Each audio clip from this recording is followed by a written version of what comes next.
ప్రభువును రక్షకుడైన యేసుక్రీస్తునాథుని అతి పరిశుద్ధమైన నామంలో ఈ కూడికని ఏర్పాటు చేసుకున్న రాంబాబు గారి కుటుంబానికి కూడి వచ్చిన మీ అందరికీ కూడా నా హృదయపూర్వకమైన వందనాలు. దూర భారమని ఎంచకుండా మరింత దూర ప్రాంతానికి కాకినాడ నుంచి కూడా వచ్చినటువంటి బిడ్డలకు, ఆయా ప్రాంతాల నుంచి వచ్చిన ప్రతి ఒక్కరు కూడా ప్రభు పేరు వందనాలు, దైవాశీస్సులు.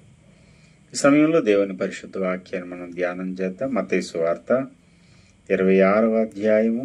మత్తయి సువార్త 26వ అధ్యాయము. ఈ చక్కని ప్రార్థన మనం అందరం కూడా దేవుని సన్నిధిలో చేద్దాం. 42వ వచనం. మరలా రెండవ మారు వెళ్ళి, నా తండ్రి, నేను దీన్ని త్రాగితేనే గాని ఇది నా యొద్ద నుండి తొలగిపోవుట సాధ్యము కాని ఎడల నీ చిత్తమే సిద్ధించునుగాక అని ప్రార్థించి. చిన్న ప్రార్థన చేద్దాం. తలలు వంచండి, కన్నులు మూయండి. ప్రేమ కలిగిన మా తండ్రి, పరిశుద్ధుడు అయిన రాజా, ఈ సమయంలో నాతోనూ నీ పిల్లలందరితోనూ మాట్లాడండి.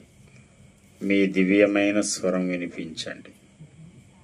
మా ప్రియ సహోదరుడు తన గృహంలో నాయన ఈ ప్రార్థన ఏర్పాటు చేసుకున్నాడు. అయ్యా, ఈ ప్రార్థన కూడికలో మాకు ప్రార్థన నేర్పించు నాయన. నీ చిత్తమును నెరవేర్చండి. ప్రతి విధమైన ఆటంకమును తొలగించి మీ ఉద్దేశమును, మీ సంకల్పమును నెరవేర్చమని, మహిమ, ఘనత, ప్రభావములు మీరే పొందమని యేసయ్య నామములోనే వేడుకుంటున్నాం పరమ తండ్రి, ఆమేన్. ప్రభువునందు ప్రియమైన దేవుని బిడ్డలారా, ప్రపంచ క్రైస్తవ సోదరులందరకు అతి ప్రాముఖ్యమైనటువంటి సుదినము, పండుగ దినము ఏదైనా ఉంది అంటే అది గుడ్ ఫ్రైడే. క్రిస్మస్ ఆరాధనలు చేయడానికి అభ్యంతరపడే వాళ్ళు కూడా గుడ్ ఫ్రైడే ఆరాధన చేయడానికి ఇష్టపడతారు. క్రిస్మస్ ఆరాధన డిసెంబర్ నెలంతా చేసి ఆనందించి జనవరిలో కూడా ఆనందపు పరవశంతో కేకులు కట్ చేస్తాం, కానీ గుడ్ ఫ్రైడే వారాలు నెలలు చేయం, ఒకరోజే చేస్తాం. రేపటి దినం గుడ్ ఫ్రైడే. గుడ్ ఫ్రైడే అని ఎందుకు అన్నారు? దాన్ని శుభ శుక్రవారం అని ఎందుకు అన్నారు అని అంటే, అది యేసు ప్రభు వారు నిలువెల్ల నలిగిపోయినందుకు శుభ శుక్రవారం కాదు, ఆ నలిగిపోవడం ద్వారా కలిగిన ఫలమును బట్టి అది శుభ శుక్రవారం అయింది. మంచి శుక్రవారం అని దాన్ని ఎందుకు ఎంచారు అని అంటే, దాని ద్వారా జరిగిన మంచిని బట్టి. నేను చదువుకునేటప్పుడు మా ఫ్రెండ్ నన్ను అడిగిన మాట ఈనాటికి కూడా నాకు జ్ఞాపకమే. అది గుడ్ ఫ్రైడే దినం నేను చర్చికి వెళ్తున్నానని చెప్తే వాడు అన్నాడు, అంత బాగానే ఉంది కానీ గుడ్ ఫ్రైడే అంటే ఏంటని అడిగాడు. యేసు ప్రభు వారిని సిలువ వేసినటువంటి రోజు. ఏం మనుషులరా మీరు? మీకు ఇష్టమైనటువంటి దేవుణ్ణి సిలువేసేస్తే మీకు అది శుభమా? మతిలేని మాటలు మాట్లాడుతున్నారు అన్నీ. మీ ఇష్టమైన దైవం కదా యేసు ప్రభు వారు, అంటే మీకు ఇష్టమే కదా. మరి ఇష్టమైన ఆయన్ని సిలువేసిన రోజు మీకు శుభం ఎలాగవుద్ది? మీ బంధువులు, మీ రక్త సంబంధులు, మీకు ఇష్టమైన వ్యక్తులు ఎవరినైనా తీసుకెళ్ళి ఊరేసేసారు అనుకోండి, ఆ ఊరేసిన రోజు మీకు దుర్దినం అవుతుంది తప్ప శుదినం ఎలాగవుతుంది? మీరంతా తలతెక్కలోలాగా ఉన్నారు అసలు అన్నాడు, తనకు అర్థమైనంత వరకు. మరి అంత చిన్న వయసు ఏం కాదు, ఐటీఐ చదువుతున్నాం అప్పుడు. ఐటీఐ చదువుతున్నప్పుడు వచ్చినటువంటి ప్రశ్న అన్నమాట. అయితే నేను చెప్పాను ఏంటంటే, యేసు ప్రభు వారిని సిలువ వేసి ఆ వేదనకరమైన మరణానికి అప్పగించినందుకు అది సుదినం కాదు. యేసు ప్రభు వారు ఆ వేదన అనుభవించి ఆ వేదన ద్వారా కలిగినటువంటి ఫలమును బట్టి, ఏ శుభమైతే ఆ వేదన ద్వారా కలిగిందో దానిని బట్టి ఇది గుడ్ ఫ్రైడే.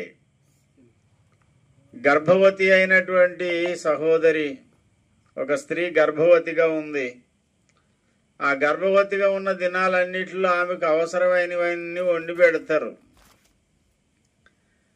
ఆమెకు నెలలు నిండిన తర్వాత భయంకరమైన వేదన పడుతూ ఉంటుంది.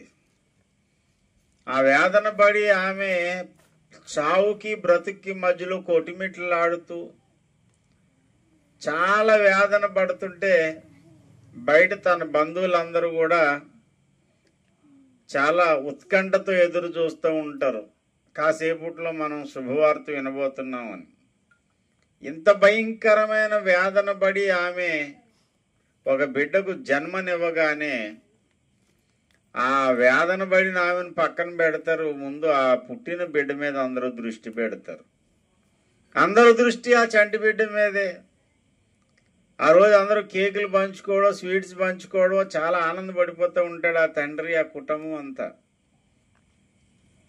ఆ బాలింతరాలు, ఆమె నొప్పులు, ఆమె బాధ, కొంతమంది ఆపరేషన్ చేయించుకుంటారు. భయంకరమైన కోత, కడుపు కోత అండి.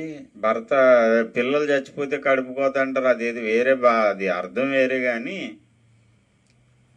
అసలు నిజంగానే కత్తితో కోసి, అడ్డంగా కోసి, గర్భసంచిని కోసి బిడ్డను తీస్తారు. చిన్న బాధ కాదు అది.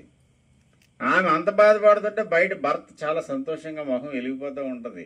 అందరూ కంగ్రాచులేషన్స్ అండి, చాలా సంతోషం. అదేం సార్ అంత మూర్ఖుల్లా ఉన్నావు, నీ భార్యనేమో కడుపు కోసేశారు, అక్కడ కుట్లేసారు, పెద్ద ఆపరేషను, బోల్డంత రక్తం పోయింది, ఇక్కడ నువ్వు పండగ చేసుకుంటున్నావేంటి, బుద్ధి లేదా నీకనంటే ఏమంటారు? ఆమె రక్తం పోయినందుకు, కడుపు కోయించుకున్నందుకు కాదు మేము సంతోషించేది, అంత బాధపడినందుకు కలిగిన ఫలం చక్కని 12 బిడ్డ పుట్టాడు.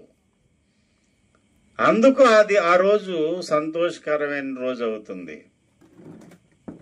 అలాగే యేసునాథుడు సిలువలో ఆ భయంకరమైన వేదన, శ్రమ, బాధంతా భరించడం ఎవరికి సుదినం కాదు. అదంతా వేదనే, దుఃఖకరమైన దినమే.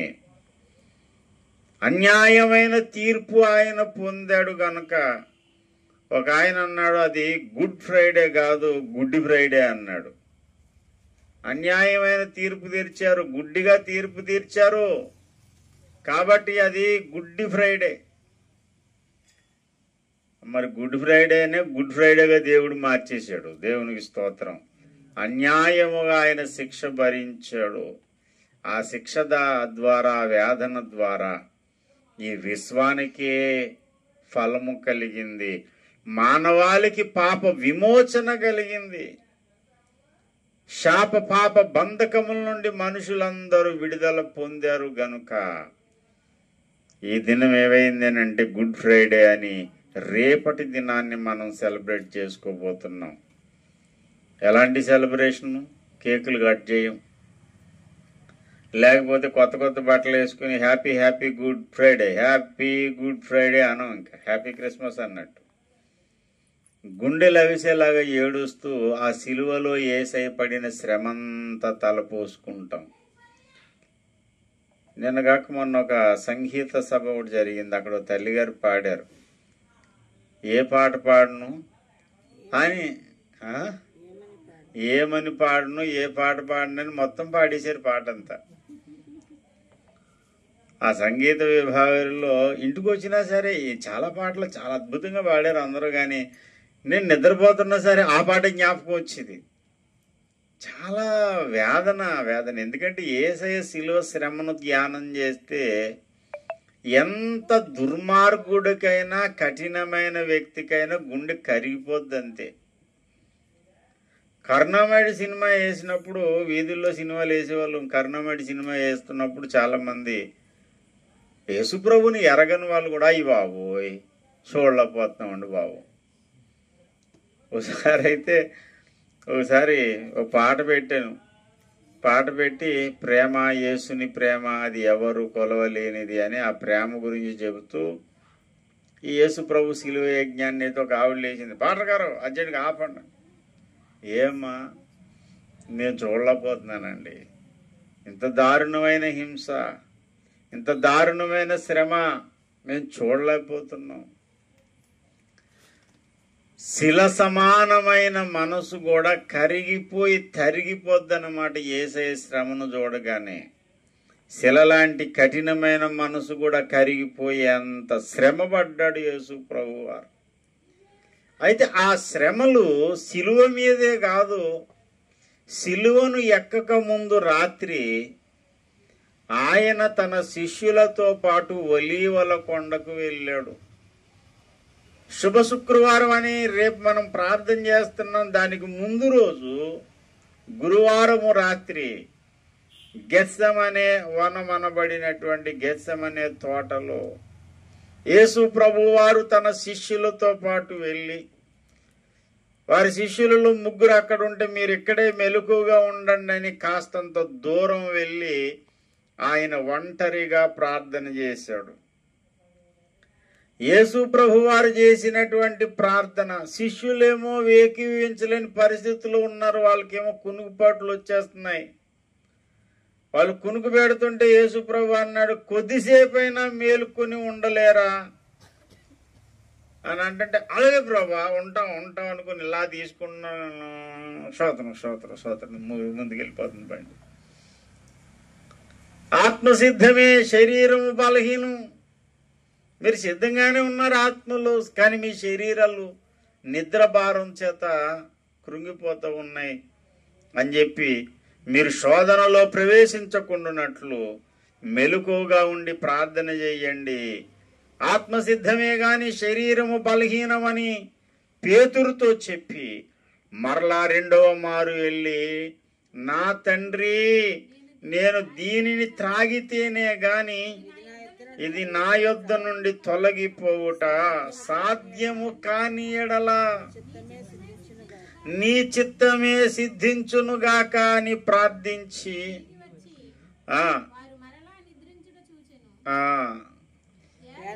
యేసు ప్రభు వారు చేస్తున్న ప్రార్థన, తండ్రి నీ చిత్తమైతే ఈ గిన్నెను నా యొద్ద నుండి తొలగించు, అయినను నా చిత్తము కాదు నీ చిత్తమే సిద్ధించునుగాక.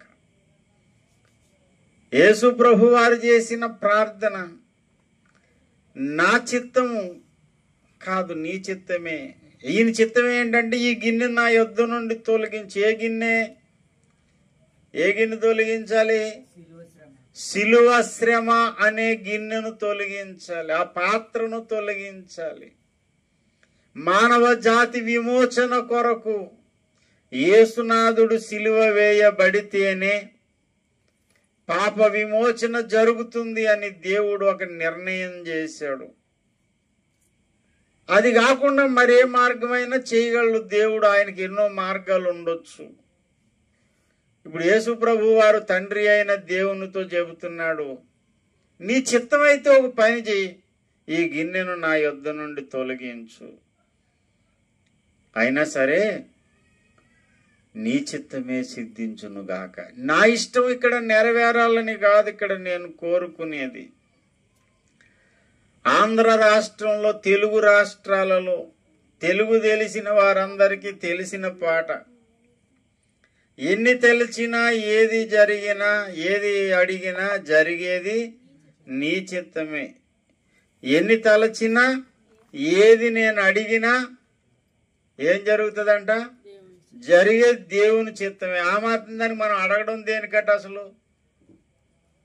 నువ్వు ఎన్ని ప్రార్థనలు చెయ్యి, కానీ నువ్వు అనుకున్న ప్రార్థన, నువ్వు వేడుకున్న వేడుకోలు దేవుడు వినడు. ఆయన అనుకున్నదే చేస్తాడు. మరి ఆ మాత్రం దానికి నువ్వు నేను వెళ్ళి ప్రార్థన చేయవలసిన పని ఏమొచ్చింది? అసలు ఎన్ని తలచినా ఏది జరిగినా ఏది అడిగినా జరిగేది నీ చిత్తమే అనే పాట చరణాలన్నీ చాలా అద్భుతమైన చరణాలు. కానీ ఆ పల్లవిని మాత్రం కొంచెం మాడిఫికేషన్ చేసుకుంటే బాగుంటుందని నాలాటోడు అన్నాడు అనుకోండి, శుభ్రం వచ్చి మొత్తం తెలుగు క్రైస్తవులందరూ నన్ను తిట్టకుండా తిడతారు. దీన్ని చరణాలు ఎవడు కూడా కాదనడానికి వీల్లేదు. వీణా మధు జెస్సీ గారు అన్నా చెల్లెళ్ళు అద్భుతమైన పాట రాశారు. వాళ్ళ భక్తి ఎక్కడ వాళ్ళ భక్తి, వాళ్ళకి ఏమన్నా జ్ఞానం ఎక్కడ, నువ్వెక్కడ, నువ్వు పుడతగాడు ఇప్పుడు పుట్టి ఇలాగ అన్నావు అని అనేవాళ్ళు ఉండొచ్చు. కానీ ఇది నేనన్న మాట కాదు, ప్రాప్త ఉఫిరి గారు ఎప్పుడో అన్నాడు ఈ మాట.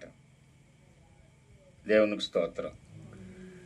అందుకనే పాస్టర్ గారు ఇందాక ఆ పాట ఎత్తుకోగానే అన్న, నా పాట ఆపేసి ఇంకో పాట ఎత్తుకోమ్మా, నా ప్రసంగానికే కాళ్ళ సంఖ్యలాగా ఉంది ఆ పాట అనగానే పాపం వెంటనే ఆవిడ ఆపేసింది.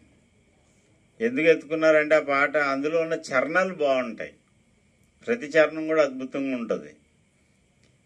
మనం ఏది అడిగినా ఏది తలంచినా ఆయన చిత్తమే జరుగుతుందని బైబిల్లో ఎక్కడ లేదు. దేవుడు కొన్నిసార్లు తన చిత్తాన్ని తన ప్రణాళికను మార్చుకుంటాడు. వీళ్ళందరినీ వేసి పడేస్తే నువ్వు పక్క దొప్పుకో అన్నాడు మోషేతో దేవుడు. మోషే వెళ్ళి అడ్డుపడితే సరేలే నువ్వు చెప్పినట్టు చేస్తాను అన్నాడా లేదా చెప్పండి? ఏడ్రా ఈడియట్, పక్క దొప్పుకో, ఎన్ని నువ్వు అడిగినా ఏది తలంచినా సరే నా చిత్తమే జరుగుతుంది, నేను చంపేస్తాను అంతే అన్నాడా? అనలేదు. ప్రభువా అరణ్యంలో వారి దేవుడు చేతగాక వాళ్ళని చంపేసాడు అంటారు కదా. నీ విషయంలో నువ్వు పశ్చాత్తాపడాలి నాయన, నువ్వు మార్చుకోవాలి నీ నిర్ణయాన్ని. సరే మోషే నువ్వు చెప్పావు కదా, నేను అలాగే చేస్తాను అని ఒక మనుషుడు మాట్లాడితే, మనుషుడు చెబితే దేవుడు తన చిత్తాన్ని మార్చుకున్నాడు. సందర్భాన్ని బట్టి మార్చుకుంటాడు ఆయన. అండి ఒక ఆయన అంటే రాత రాస్తాడట, కానీ ఆయన రాసిన రాత ఆయన మార్చలేడట. ఈయన అలా కాదు, రాత రాస్తాడు, కావాలితే ఆయన ఎరేజర్తో చేరిపేసి కొత్త రాత కూడా రాస్తాడు. ఆయన ఒకటి నిర్ణయిస్తాడు, నిర్ణయించినప్పుడు ఆ నిర్ణయాన్ని కూడా ఆయన మార్చుకునే వెసులుబాటు ఆయనకు ఉంటుంది. అంత సౌజన్యశీలి అయినటువంటి వాడు మనం ఆరాధించే దేవుడు. స్తోత్రం చెప్పండి ఒకసారి.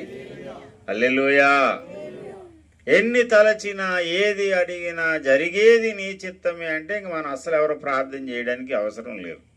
కానీ మనం ప్రార్థన చేసేటప్పుడు కొన్నిసార్లు మన యొక్క ఇష్టాన్ని, అభిరుచిని, మన యొక్క ఆలోచనను కూడా దేవుడు అంగీకరిస్తాడు.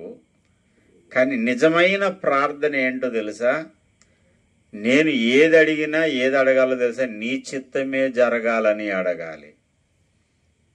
ఇప్పుడు చెప్తున్న మాట అర్థమవుతుందా? నువ్వు ఏది అడిగినా ఏది తలంచినా జరిగేది ఆయన చిత్తమే అనే మాట కంటే ఇంకో మంచి మాట ఉంది. నేను ఏది అడగాలనుకున్నా, ఏది తలంచుకోవాలనుకున్నా, ఏది తలంచాలి? ఆయన చిత్తము జరగాలని తలంచుకోవాలి. అదే ప్రార్థన జీవితంలో శిఖరము, లేకపోతే ఏమంటారు ఉన్నత స్థాయి అని చెబుతారు. దేవునికి స్తోత్రం. నా చిత్తాలన్నీ నెరవేరడం పక్కన పెట్టు, నా అభిరుచులు, నా యొక్క ఆశలు దేవుని ముందు పెడితే కొన్ని సందర్భాలలో సరేలే నువ్వు అన్నట్టే చేద్దాం అని దేవుడు కాంప్రమైజ్ అవుతాడు, కొన్ని విషయాలు కాంప్రమైజ్ అవ్వడు. ఇప్పుడు రెండవ రాకడ జరగడానికి దేవుడు ఒక నిర్ణయం చేశాడండి. ఇప్పుడు నేను తలంచాను, ప్రభువా నీ రెండో రాకడ అంత బాగోలేదు, కొంచెం పోస్ట్పోన్ చేసుకో, లేకపోతే ఈరోజే వచ్చేయి, మళ్ళీ అబద్ధ క్రీస్తు రావడం ఇదంతా నాకు నచ్చలేదు, నేను హ్యాపీగా వెళ్ళిపోవాలనుకుంటున్నాను, ఈరోజు వచ్చేయని నేను బాగా తలంచి బాగా అడిగాను. వచ్చేదాడు దేవుడు? రాడు. ఏండి పేతురు గారు వచ్చి అంటాడు, చాలా సీరియస్గా వచ్చి యేసుప్రభు దగ్గరికి వచ్చి అంటాడు, ప్రభువా నీకు ఈ శిలువ శ్రమ దూరమగును గాక అంటే యేసు ఏమన్నాడు? సాతాను వెనకపో. దేవుని చిత్తానికి వ్యతిరేకంగా మనం ప్రార్థన చేయడం కాదు. నువ్వేమడిగినా సరే దేవుని చిత్తం జరుగుతుందని కాదు. నువ్వు ఏది అడిగినా దేవుని చిత్తానుసారంగా అడగడం నేర్చుకోవాలి. నీ మైండ్ కూడా దేవుని చిత్తానికి కనెక్ట్ అయి ఉండాలి. అంటే నీ ఒక అద్భుతమైనటువంటి ఆత్మీయ అంతస్తుకు రావాలి అండి. ఇది మూలపాఠాలు చెప్పినప్పుడు దైవజనులు లోఫిరి గారు చెప్పారు. అదే మూలపాఠాలు నేను మరలా మీకు సంఘంలో నేర్పించాను. ఎంతమందికి జ్ఞాపకం ఉందో, ఎంతమంది మర్చిపోయారో నాకు తెలియదు, కానీ మరలా ఒకసారి రిపీట్ చేసి చెబుతాను. మనము 3 రకాలైన మరణాలు పొందాలి. మొట్టమొదటి మరణం ఏంటయ్యా అంటే లోకానికి మనం చావాలి. లోకమునకు నేనును నాకు లోకము ఏమైబడ్డాం అన్నాడు? సిలువ వేయబడ్డాము. గుడ్ ఫ్రైడే రోజున చాలా మంది యేసై సిలువ వేయబడ్డాడనే టాపిక్ మాట్లాడతారు, కానీ ఆయనతో పాటు నేను చచ్చాను అనే టాపిక్ మాత్రం చాలా చోట్ల వినపడదు. యేసయ్య సిలువ మీద వేలాడాడు అనే మాట ఎంత వాస్తవమో, నేను లోకానికి సిలువ వేయబడ్డాను అనే అనుభవం మనకు కలగడం కూడా అంతే వాస్తవ జీవితం నీకు ఉండాలి, వాస్తవ అనుభవం నీకు ఉండాలి, నీకు సాక్ష్యం ఉండాలి. ఏ సాక్ష్యం అది? నేను సిలువ వేయబడ్డాను. లోకంతో నాకు ఇంకా సంబంధం లేదు. లోకపు పోకడ వేరు, లోకపు ఆశలు వేరు, లోకపు కోరికలు వేరు, లోకస్తుల యొక్క తలంపు వేరు. లోకమునకు నేను, నాకు లోకము సిలువ వేయబడి ఉన్నాము. రెండవది, శరీరమునకు సిలువ వేయబడాలంటే శరీరంలో ఉన్న పాపము విషయంలో చచ్చిన అనుభవం కావాలి. లోకానికి నీవు చేస్తే దేవునిలో నీవు బ్రతుకుతావు, నూతన పునరుద్ధానపు అనుభవాన్ని పొందుతావు.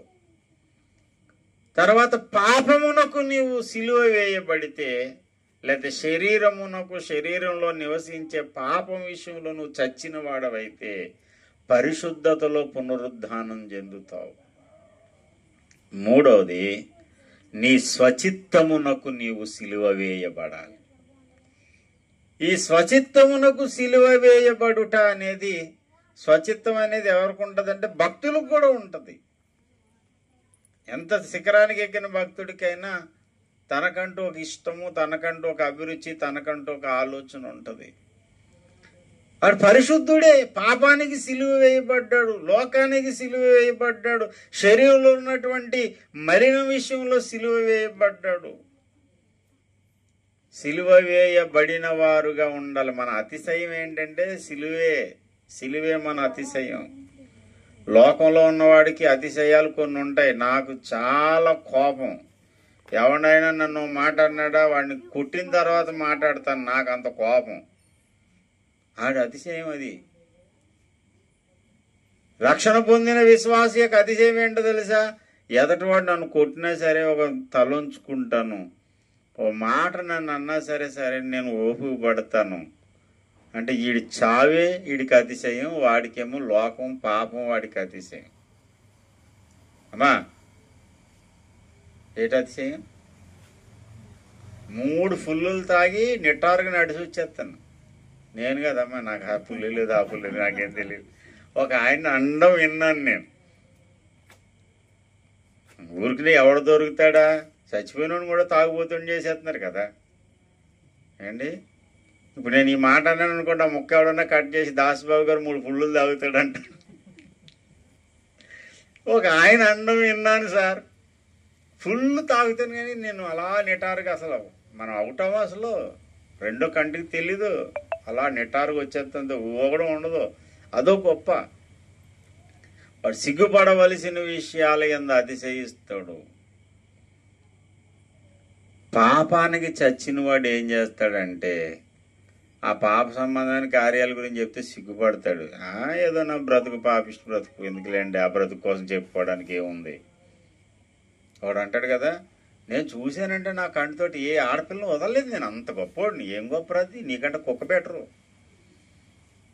సిగ్గుపడవలసిన విషయాలు. క్రీస్తు యేసు సంబంధులు శరీరమును దాని ఇచ్చలతోనూ దురాశలతోనూ సిలువ వేసి ఉన్నారు. కొరడాలు కొట్టి, ముళ్ళు కిరీటం పెట్టి, కాళ్ళు చేతులు శీలలు కొట్టి సిలువ యేసు ప్రభు వారికి ఎలాగైతే వేశారో, క్రీస్తు యేసు సంబంధులు పాపమును దాని ఇచ్చలతో సిలువ వేశారు. ఆ సిలువ వేయబడిన అనుభవం మనకు రావాలి. అప్పుడే మనం ఏమవుతామంటే పరిశుద్ధతలో పునరుద్ధానం చెందిన వాళ్ళం అవుతాం. లోకానికి చావాలి. క్రైస్తవుడు అంటే అండి మనకి అన్నీ ఉండాలి. వాడెవడనంట ఆరోగ్య స్వామి, రోగాల స్వామి, వాడి పేరేదో ఉంది. అజయ్ బాబు గారి మీద కేసు పెట్టాడు, వాడు నకిలీ స్వామి.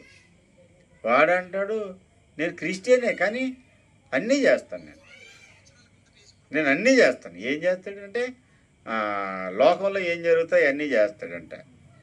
అడు నకిలీగడాడు. ప్రియమైనటువంటి దేవుని బిడ్డలారా, క్రీస్తు యేసు సంబంధులు లోకం విషయంలో సిలువ వేయబడ్డారు. 2, పాపం విషయంలో చచ్చిన వారు. 3వది ఏంటంటున్నాను? స్వచిత్తమునకు. నా చిత్తాలు ఏం వద్దు సార్, తండ్రి నీ చిత్తము నెరవేరును గాక. నేను అహం అనే దానిని సిలువ వేసి ఉండుట. ఇది ఈ గుడ్ ఫ్రైడేకు ముందు దినాన్న యేసు ప్రభు వారు ఒలీవల కొండలో చేసిన ప్రార్థన ఫలం. ఒలీవల కొండలో ఆయన గెత్సెమనే తోటలో, గెత్సెమనే ఆ వనమనబడిన ఆ చోట మోకాళ్ళుని ప్రార్థన చేస్తున్నాడు. ఎలా ప్రార్థన చేస్తున్నాడంటే, ఆయన శరీరములో నుండి వస్తున్నటువంటి చెమట, ఆ స్వేదరంధ్రాల్లో నుండి చెమట రావటం లేదు, రక్తముతో మిళితమైనటువంటి చెమట బయటకు వస్తుంది. రక్తపు బిందువులు స్వేద బిందువులుగా పడుతూ ఉన్నాయి. ఎంత వేదన! అద్భుతమైన ప్రేమ అనే పుస్తకంలో దైవజనుడు డిజిఎస్ దినకరన్ గారు వివరించారు. ఆ గెత్సెమనే తోటలో యేసయ్య చేసిన ప్రార్థన, రక్తపు బిందువులు, గొప్ప రక్తపు బిందువుల్లాగా ఈ చెమట స్వేదంలో నుండి కారుతూ ఉన్నాయి. రక్తనాళాలు చిట్లి స్వేదరంధ్రాల్లో నుంచి రక్తం వచ్చేస్తుంది. అంత వేదన పడుతూ ప్రార్థన చేస్తున్నాడు. ఆ వేదన అంతట్లో కూడా ఒకటే దాగుంది, ఏంటంటే, నా చిత్తము కాదు నాయన, ఇదిగో నీ చిత్తము నెరవేరునుగాక. ప్రతి క్రైస్తవుడు కూడా, ప్రతి విశ్వాసి కూడా స్వచిత్తానికి పూర్తిగా సిలువ వేయబడిన నాడు, నేను అనేది పూర్తిగా చచ్చిపోయిన నాడు, అసలు సిసలైన ఉజ్జీవము, అసలు సిసలైన దైవ ప్రభావము, అసలు సిసలైన దేవుని ఆశీర్వాదం దిగి వస్తుంది. అప్పుడే మనము నిజ క్రైస్తవులుగా మనము జీవించగలుగుతాము. అప్పుడు పౌలు అంటాడు, ఆ స్థితికి వెళ్ళిన తర్వాత, ఇక నువ్వు జీవించున్నది నేను కాదు, క్రీస్తే నా యందు జీవించుచున్నాడు. ఈ మాటలు ఎన్నో మార్లు మనం చదువుకున్నాం, ఎన్నో మార్లు మనం వల్లించాం. గలతీ పత్రిక 3వ అధ్యాయము 19వ 20వ వచనం చదవండి. నేను క్రీస్తుతో కూడా సిలువ వేయబడి ఉన్నాను, ఇక నువ్వు జీవించువాడను నేను కాను. గలతీ 2వ అధ్యాయము 20వ వచనం ఆఖరి భాగము, క్రీస్తే నా యందు జీవించుచున్నాడు. ఇక జీవించేది నేను కాదండి, నేననేది లేదు, ఇంకా నేను చచ్చిపోయాను. నేను, దాన్ని ఏమంటారంటే సంస్కృతిలో అహం. ఇది చాలా అహంభావం అండి. అహంభావం అంటే ఏంటంటే, నేను, నా మాట నెరవేరాలి, నేను. చాలామంది భార్యాభర్తల మధ్యలో గొడవ ఎందుకు వస్తుంది అనుకుంటున్నారు? అన్నదమ్ముల మధ్యలో గొడవ ఎందుకు, సంఘంలో గొడవ ఎందుకు వస్తాయి? అన్నిటిలోనూ గొడవలు రావడానికి మూల కారణం ఏంటంటే, నేను నా మాట చెల్లాలి. నా మాట మా ఆయన వింటలేదండి, అసలు మా ఆవిడ నా మాట వింటలేదండి, మా అన్నయ్య నా మాట వింటలేదు, మా తమ్ముడు నా మాట వింటలేదు, నా కొడుకు నా మాట, నేను చెప్పింది నెరవేరాలి, నేను లీడర్ని, నేను నేను నేను అనేది, ఆ అహం అనేది బ్రతుకున్నంత కాలము దైవ కార్యము అనేది సంఘాలలో జరగదు గనక వాడిని సిలువ వేయండి. ఎవరిని? అహం అనేటువంటి మృగాన్ని సిలువ వేయండి అని గండ్రగొడ్ల పుస్తకంలో ఫస్ట్ చాప్టర్ రాశాడు ప్రవక్త తౌఫీర్ గారు. అహాన్ని సిలువ వేసేయాలి. ఆశీర్వాదం కావాలి, దైవ దీవెన కావాలి, దేవునితో నేను ఐక్యమైపోవాలి, ఒక పౌలుని అయిపోవాలి, ఒక దావీదుని అయిపోవాలి, ఒక అబ్రహాముని అయిపోవాలని ఊరికినే చెప్పుకోవడం కాదు. మనం పాట పాడుకుంటాం కదా, ఆశ అయితే ఉంది నాలో అందుకోలేకపోతున్నాను. ఏం ఆశ ఉంది? పౌలులా ఉండాలని. ఆశలు మంచివే, ఆ ఆశలు, ఆ కోరికలు మన జీవితంలో నెరవేరాలంటే గెత్సెమనే తోటకు మనం రావాలి. మన జీవితంలో ఖచ్చితంగా ఈ ప్రేయర్ లైఫ్ మనకు ఉండాలి. ప్రార్థనా పాఠశాల ఏదయ్యా అంటే గెత్సెమనే తోట. గెత్సెమనే తోట ప్రార్థన పాఠశాల. ఏ ప్రార్థన అది? నా చిత్తం నెరవేరాలనే ప్రార్థన కాదు. సాధారణంగా రోజు మోకరించి మనం ఏం ప్రార్థన చేస్తాం? ప్రభా నాకు మంచి ఉద్యోగం కావాలి, పనిలోకి వెళ్తున్నాను, డబ్బులు రావాలి, ప్రయాణం చేస్తున్నాను, ఏ కీడు రాకుండా చేయాలి, నేను అనుకున్నవన్నీ చేయి. ప్రతిరోజు నా చిత్తం నెరవేరాలి, నా చిత్తం, నా ఇష్టం, నా చిత్తం, నా ఇష్టం, ఇదే నడుస్తుంది బండి అంతా. ఎంత దూరం ప్రయాణం చేసినా, ఎన్ని గంటలు ప్రార్థన చేసినా ఇదే అంతా. దానికి సెలవు చీటు పలికి ఆ ప్రార్థనకు చెల్లుచీటి పలికి ఏ ప్రార్థన పలకడం మొదలు పెట్టాలి మనం? నా చిత్తం వద్దయ్యా, నీ చిత్తం ఏదో చెప్పు నాయనా, నీ చిత్తానుసారముగా నేను నడవడం నాకు ధన్యత ప్రభువా. దావీదు భక్తుడిని గురించి దేవుడు అన్నాడు, నా చిత్తానుసారమైన మనసు కలిగిన ఒకరిని నేను కనుగొన్నాను. దేవుని చిత్తాన్ని అనుసరించే మనసు కలిగిన వాడు దావీదు. అంతేకాదు దేవుని చిత్తానుసారమైన ప్రవర్తన కూడా కలిగి ఉన్నవాడు దావీదు. నీ చిత్తమును అనుసరించే ప్రవర్తన నాకు కలిగి ఉండిన ఎడల, నా ప్రవర్తన స్థిరపడిన ఎడల ఎంత మేలు అని ఆశపడ్డాడు, కోరికతో ఎదురు చూశాడు. దేవుడు తన ఆశను, తన కోరికను తీర్చాడు. ప్రియమైనటువంటి దేవుని బిడ్డలారా, మన హృదయాలలో, మన యొక్క హృదయాంతరంగాలలో కూడా ఈ కోరిక, ఈ అభిలాష ఉండాలి. ఏ అభిలాష? 143వ కీర్తన 10వ చరణము, నేను నీవే నా దేవుడవు, నీ చిత్తానుసారముగా ప్రవర్తించుటకు నాకు నేర్పుము, దయగల నీ ఆత్మ సమభూమి గల ప్రదేశమందు నన్ను నడిపించునుగాక. నా చిత్తం నెరవేర్చుకున్నాను గనుక నేను పెద్ద హీరోని. నేనేమన్నా కొట్టాలంటే కొడతాను, తిట్టాలంటే తిడతాను, నాకు కోపం ఎక్కువ, నేనేమన్నా చేయగలను, నాకు శరీర కోరికలు ఎక్కువ, నా ఇష్టం, నేను అనుకున్నది అనుభవిస్తాను. అది లోకంలో ఉన్నవాడి అతిశయాలు. లోకానికి చచ్చి, పాపానికి చచ్చి, స్వచిత్తానికి చచ్చిన వాడు ఏమనుకుంటాడంటే, నీ చిత్తానుసారముగా ప్రవర్తించుట నాకు నేర్పు, అది నాకు కావాలి. దేవుని చిత్తాన్ని అనుసరిస్తూ బ్రతకాలి. నా బ్రతికే బ్రతుకులో నా ఇష్టం నేను కోరుకోలేదండి, నా ఈ చిత్తం నెరవేరాలని నేను కోరుకోలేదండి. ప్రభా, ఏదన్నా ఉంటే నీ చిత్తమే నాయన అనుకునే స్థితికి నేను రావాలి. ఆ మజిలీకి మీరందరూ రావాలి. మనం అందరం ఆ మజిలీకి వస్తేనే అది గెస్సెమనే తోట అవుతుందన్నమాట. దేవునికి స్తోత్రం. హల్లెలూయా. లోకరక్షకుడైన యేసయ్య అందరినీ విమోచించే యజ్ఞం చేశాడు అంటే ముందు గెస్సెమనే తోటకు వచ్చాడు. మన జీవితంలో అందరికీ ప్రయోజనకరమైన వ్యక్తులుగా మనం మారాలి అనంటే, ఆ ఆశీర్వాదకరమైన స్థాయి మనకు రావాలంటే మనమందరం కూడా దేవుని చిత్తాన్ని నెరవేర్చాలనే మనసు కలిగిన ప్రార్థనా పాఠశాలకు మనం రావాలి.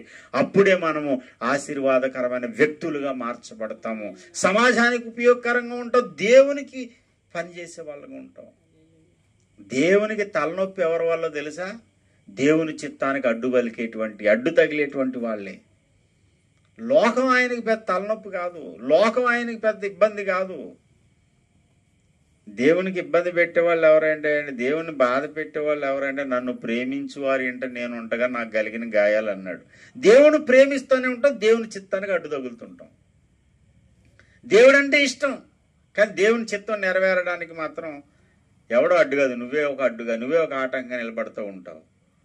ఎందుకు అనంటే, ఇంకా నీ చిత్తం నెరవేర్చుకోవాలనుకున్నావు, నీ అహాన్ని తృప్తిపరచుకోవాలనుకున్నావు, నీ ఇష్టాన్ని, నీ కోరికను నెరవేర్చుకోవాలని ఎదురు చూస్తున్నావు. నిన్ను నల్లెరగాడు చేసి నిన్ను చిత్తగొట్ట అవతల వారేయగలడు ఆయన, కానీ నువ్వు ఆయన ప్రేమిస్తున్నావే. దేవుణ్ణి ప్రేమిస్తున్నానని చెప్పుకుంటూ ఇంకా గెస్సెమనే తోటకు రానివాడు దేవునికి తలనొప్పులు అంటాడు అన్నమాట. దేవుని పనికి అడ్డు తగులుతూ ఉంటాడు.